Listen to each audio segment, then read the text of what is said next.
livestock production system and identify the most suitable system that fits the environment. So, walang patubig-tubig pa, karaka-raka. So, for the first one is the backyard or smallholder system. So, when we say backyard, what comes into your mind? Bakulan! Ano? Bakulan! Okay, so yung what na? So, for the overview, no, here in the Philippines, bale, 90% of the Philippines, 90% of cattle and cargo production is in the Philippines. Ibig sabihin, in the Philippines, halos lahat ng mga may gusto mag-alaga ng baka, ng cattle, ng carabao, is mas prepare nila ang backyard. So, sa backyard, so makikita din sa picture nyo, ano na mapansin nyo? Like this one. Wood, made of wood. Yung bahay is nasa wood lang ng kahoy lang. And then this one, definitely, sabi siya, pag nakakali siya sa may puno ng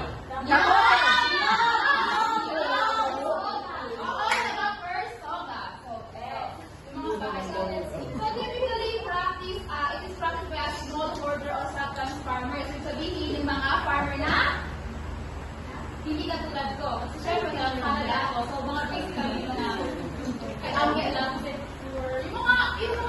yung mga farmer na ang kaya nilang alagahin is dalawa lang, or tatlo, definitely isa lang. So, involves no input, small scale operation done near or within the farmer residence. So, pag alito yung bahay ni Angge, so you will expect na ang baka or ang cattle andyan lang. Andyan sa gilid-gilid.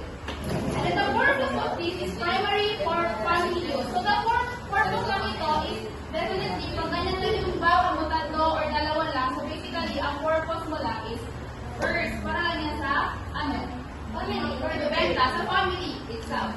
No?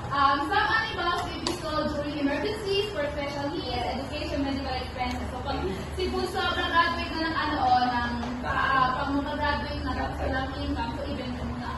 Yes! Bunso! Ihawin. Ano? Ihawin. Ano din ihawin? Pang birthday. Sige. And then also serve as saving or investment access for rural household. And the next is the feeding system. So for cattle and carabao, animals are mostly fed with native grasses, brown residues, and available farm products.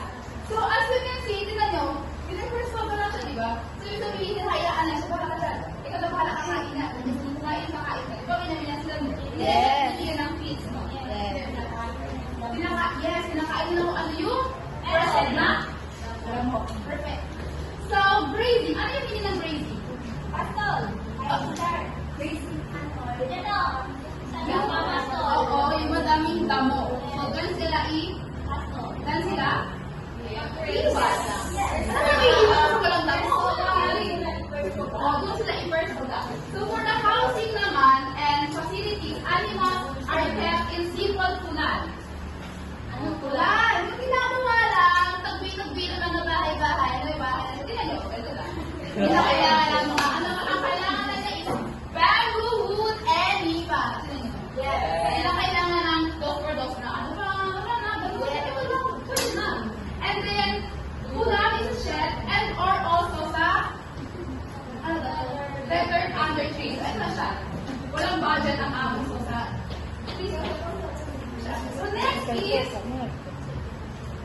also for breeding management, natural mating is commonly used. Minimal veterinary care and invertebrate animal health and product health. So the advantage of that, alam mo naman yung breeding, di ba? Breed lang. Yes. Advantages naman is low capital, of course, and then ideal for small-scale farmer lang talaga, hindi sa for me kasi talagang Canada. And makes use of local resource and farmer base, contribute to household food security and support rural livelihood. So naiintindihan nyo na gano'n naman ang kanan? Yes. Yes! Buhay pa ba?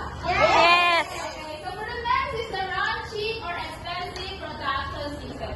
So kung kanina, ano siya, what's yung expensive? Malaki. Okay,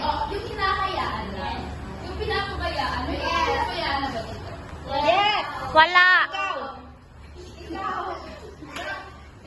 So for the ranching or extensive production, so as you can see sa picture, no, din hinahayaan lang sila, wala silang bahay. So this one is good lang talaga, mga katulad ko na may hacienda sa Canada. So as you can see, pagbalik, dito kasi yung ano namin, no, sa namin nila po sa Canada. Dito yung mga kambing, akabakan namin. Yung baka namin yung sinakal mo, ano yung ginagawang red meat na baka?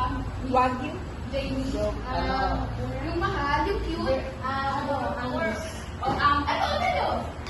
siya? Ang gusto meron kami kasi nga perfect na for me. So, hinahayaan namin yung sila sa Angus. Ito, Angus. Oh, red. Ano naman ako? Ano nga ako sa Canada? Ito sa kapitbahay namin. Kasi, puro man kasi lang kasi meron kasi mga iba. So, definitely only 10% lang dito sa Philippines ang makakita kayo ng may ganito. Dahil expensive yung kasi hektarya eh, madaming hektar eh. So, ayun. So, these branches are most owned by wealthy. Wow! Or leased from private individuals. Private. Kami totoo sa Canada, kami na yan. And then, for the geographic concentration, so since naka-Philippines tayo, wala naman kayo sa Canada, so nag-focus na ako sa Philippines.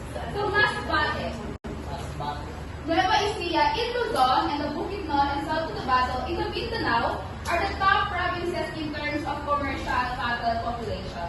So, ibig sabihin, dyan sa Luzon and sa Mindanao, the Nueva Ecija and Cotabato is may ganito.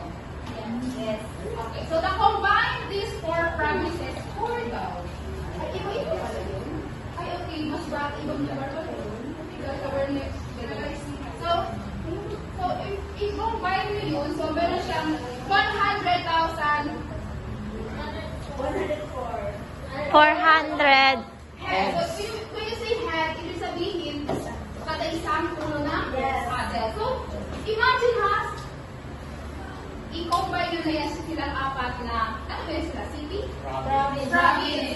So, i-combine nyo na yan sila apat, ay magkakaroon kayo ng 100 for ano. Pero sa akin, wala yan. Sobrang pa sa amin. Ito talaga. Ano na, mga 200,000. Okay, next is the pig lab. So, the production system, cow-calf operation. When you see cow-calf, anong nasa isip mo?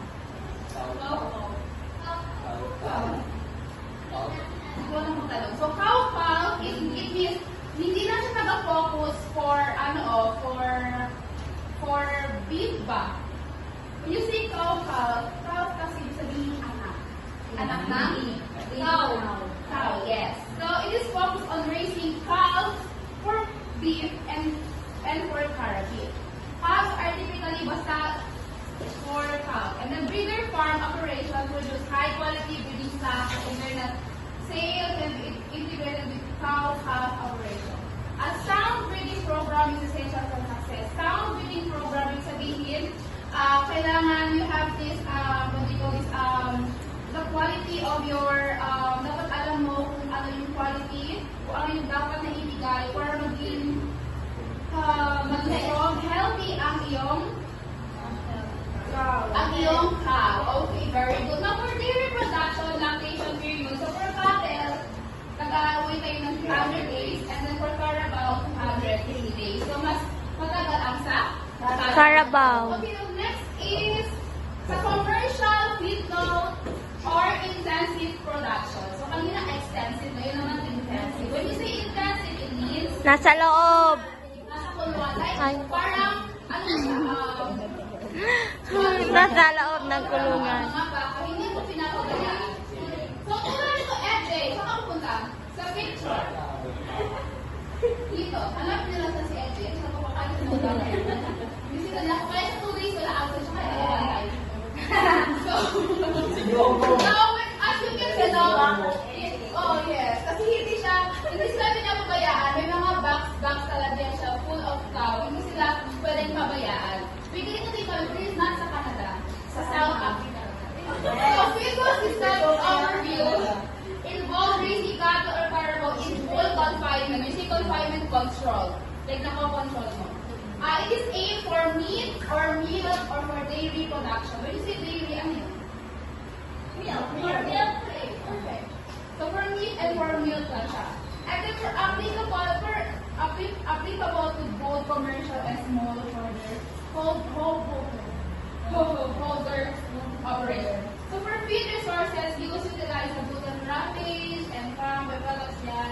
So, yung example is sugarcane. Sugarcane, yung mga pinapakain sa kanila. Sugarcane, rejected export banana, pineapple, etc. So, roughage handling is harvested and fed directly to animals. So, when you say, ito, roughage, amo na ito yung mga sugarcane, so yung mga pagkain ng carbo and Yes. And then the next one, I think the last one, is this silage, the production. Silage, the process of mineral, dito alam kung ano yan. And then the food ratio, roughage to concentrate. So, ano siya food ratio? Based on dry matter, hybrid. Roughage really helps clear sediment from the gas trio. And then suitable breeds, regional supply sources, so alam nyo na yan, and then that's all. So, para matapos kayo, no? So, do you have any question, clarification? None. Anything in between? Wala?